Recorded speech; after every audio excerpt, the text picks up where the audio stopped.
Hello, peace of the Lord be with you. I welcome you to another edition of our discussions on the season of Advent.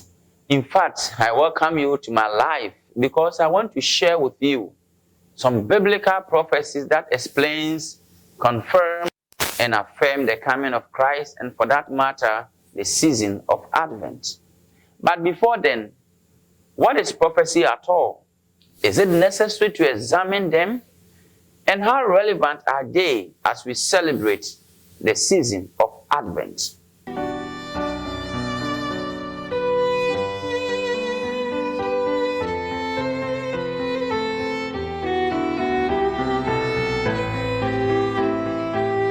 Prophecy basically is the foreknowledge of future events, though it may sometimes apply to past events of which there are no memories.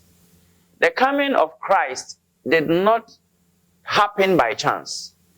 Rather, it is not just a product that happens boom. It's an expectation that was anticipated and pronounced in the scriptures. Anytime we get to the Advent season, I try to connect this season to how prospective couples keep reminding their friends to save the date for their weddings. In the same way, God in the scriptures pronounced the coming of his Son to his people to anticipate, to pray, to plan, prepare, and be ready for his second coming. Both the Old and the New Testament are saturated with prophecies and events that reflect the coming of Christ. These prophecies have been announced by different people at different places at different times throughout the Bible. Let me take you through some biblical references and see how they have been fulfilled in the scriptures. Let's start from Genesis. Right from chapter 3, verse 15, after the fall of man, God in his judgment made provisions for mercy and reconciliation. So we read in chapter 3, verse 15 that God said, I'll put enmity between you and the women, between the offspring and her offspring. You will crush her heel, and he will lie in wait for you. In Romans 1:3, Jesus is referred to as the seed of David. And this is made affirmed in Luke chapter 1, verse 1. In the angelic greetings to Mary, you will conceive in your womb and bear a son. You will call him Jesus, save his people from their sins. The prophet Isaiah in the Old Testament is the prophet for this season. He made a lot of proclamation concerning the coming of Christ. So in chapter 9, verse 2, he made reference to the fact that the people who live in darkness have seen a great light. And this is affirmed in the book of Mark chapter 4, verse 15, where we read that Zebulun of Naphtali, the way of the sea across the Jordan, the people who live in darkness have seen a great light. Again, in chapter 9, verse 5, the prophet talks about the Messiah who will take the throne of David and over the kingdom. And we see in Luke 1:2 that the angels affirm that the virgin will be born and the child will be great and will be called the Son of the Most High. The same prophet, 740 years before the birth of Christ, declared the virgin's birth in chapter 7, verse 1, which states that a virgin will conceive and bear a son, and his name will be called Emmanuel, an event that characterized the birth of Christ and reported in the Synoptic Gospel. Indeed, most of the prophets such as Isaiah, Jeremiah, Micah, Daniel prophesied in the Old Testament about the coming of the Messiah, which are confirmed in the New Testament. The prophet Micah was exact about the birthplace of Christ, about 700 years before Christ was born. So we read in Mark chapter 5, verse 2, O Bethlehem Ephratah, though you are the small among the clans of Judah, out of you will come for me the one who will rule over Israel.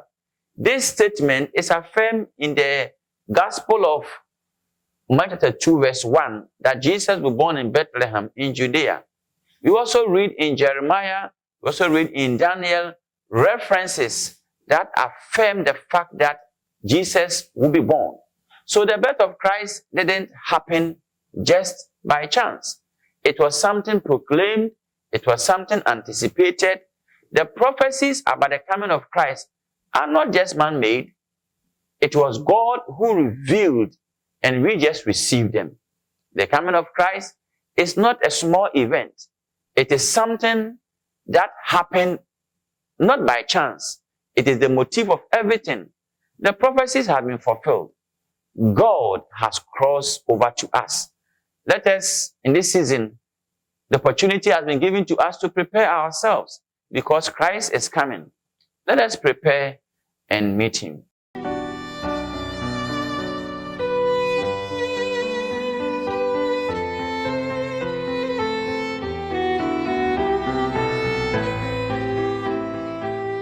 Throughout history, human beings have always used signs, gestures, and symbols to communicate to each other. We use signs such as the traffic lights, flags, gifts, colors, hugs, keys, etc. to point to reality. The same may be said of the church. The church does not portray only abstract reality, but also uses signs and gestures and symbols to communicate and to point to spiritual realities. Each season in the church comes with its unique signs and gestures, colors and symbols. These signs and symbols invite us to reflect on the history, the teaching, and spiritual realities of the season. In fact, they bridge the material and the spiritual world and the real truth about a particular season and, of course, about God. Before I explain the meaning and importance of the symbol that are particular to this season, let me talk about what they are not. They are not objects to be worshipped, and hence not idolatry. They are not to be replaced with the divine. Symbols are not realities themselves. They explain and point to the reality. The symbols are not mere decorations like you see. Every color, shape, number has great meaning and significance. The candles, the Christmas tree, the lights, the colors, red and purple, all point to realities of the season of Advent. Let me start with the Advent wreath. The Advent wreath traces its origin from Germany in 1839 by a Lutheran pastor who did it to help young and poor people to be able to maintain and be focused and count the Christmas season. The wreath was hung in the prayer wall. Each day, one candle is lit. The children became aware of how many days are left for Christmas. So by the 20th century, the devotion has spread across the other denominations and even in private homes. Today, the church uses 4 candles to represent 4 weeks of Advent. The 5th candle is lit on the Christmas Eve. The wreath have 5 candles in a circle made from evergreen plants and sometimes flowers. The circle is a symbol of eternity and strength, that God is eternal and omnipotent, everlasting. The circle also represents his power over the world and also the beginning of a new liturgical season. It reminds us that the liturgical year is cycle and that it opens us to God. Again, the wreath is made of evergreen plants. The green color represents hope and growth. The season of Advent is a season of waiting and growth. It is not just a passive moment.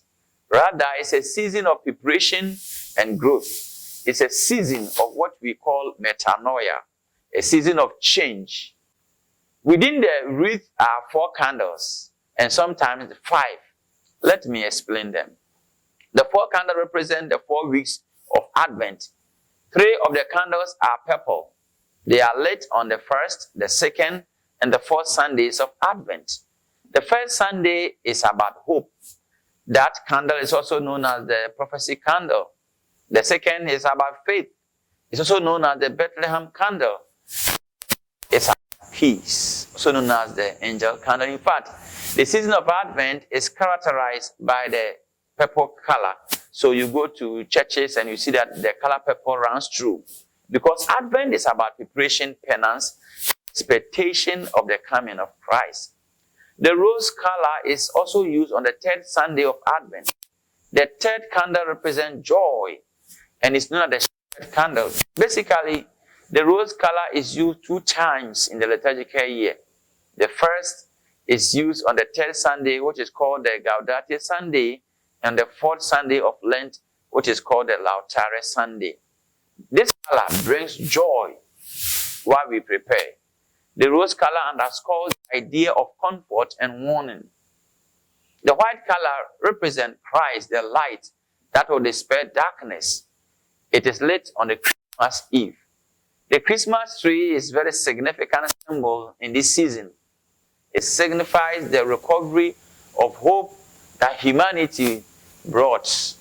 It signifies again the recovery of the tree of paradise, which is restored by the tree of Calvary. The psalmist captured this beautifully when it affirmed that the tree of wood sigh for joy. Psalm 96, verse 12. These signs, symbols, gestures, and decoration depict the character of the season. They add beauty to the sacred actions. They are really symbolic, relevant, and rich in meaning. In fact, there's nothing worse than poor symbols and arrangement, especially in liturgical celebration.